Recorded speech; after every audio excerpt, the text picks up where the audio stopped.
Hello guys, welcome to our YouTube channel. இன்றைக்கி நம்ம 10th standard science புக்கில் இருக்கிற 4th சாப்டரில் இருக்கிற 3rd ப்ராப்ளம் தான் பார்க்க போகிறோம். A torch bulb is rated at 3 volt and 600 milli ampere.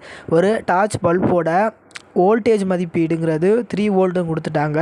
அதோட கரண்ட்டுங்கிறது 600 மில்லி ஆம்பையர் கொடுத்துட்டாங்க. இதோட பவர் ரெசிஸ்டன்ஸ் 4 ஹவர்ஸ்க்கு யூஸ் பண்ணால் எவ்வளோ எனர்ஜி கன்சியூம் பண்ணு தான் கேட்டிருக்காங்க. ஃபஸ்ட்டு நம்ம பவரை கண்டுபிடிச்சிருவோம். ஸோ பவர் எழுதிக்குவோம். ஸோ பவரோட ஃபார்முலாங்கிறது நமக்கு தெரியும், voltage into current.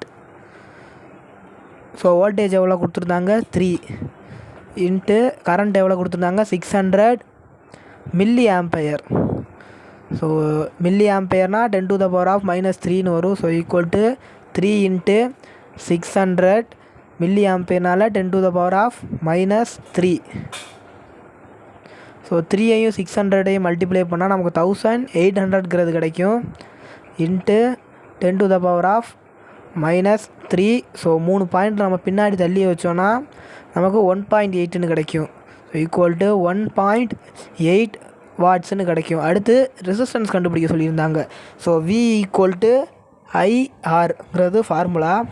So resistance நமக்கு தேவை. ரெசிஸ்டன்ஸ் அப்படி வச்சுக்கிட்டு ஐயை கீழே கொண்டு போயிடுவோம். ஸோ V/Iன்னு கிடைக்கும்.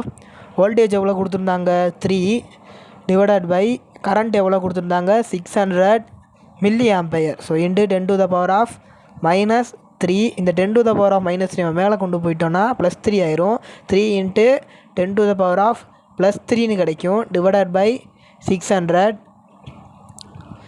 So 3 into 10 to the power of 3ங்கிறது 3000. So 3000 divided by 600. ஸோ ஒரு ஜீரோ கேன்சல் ஆயிரும். 6ஐயும் 30ஐயும் கேன்சல் பண்ணால் 5ன்னு கிடைக்கும். அப்போ ரெசிஸ்டன்ஸுங்கிறது நமக்கு 5 ohmன்னு கிடைக்கும்.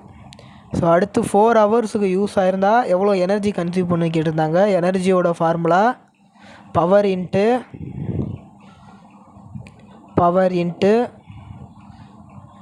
டைம். ஸோ பவர் எவ்வளோ கிடச்சிச்சு நமக்கு 1.8 இன்ட்டு 4 ஹவர்ஸ் கேட்டிருந்தாங்க 4. ஸோ ரெண்டத்தையும் மல்டிப்ளை பண்ணோன்னா 7.2 வாட்ஸ்ன்னு கிடைக்கும்.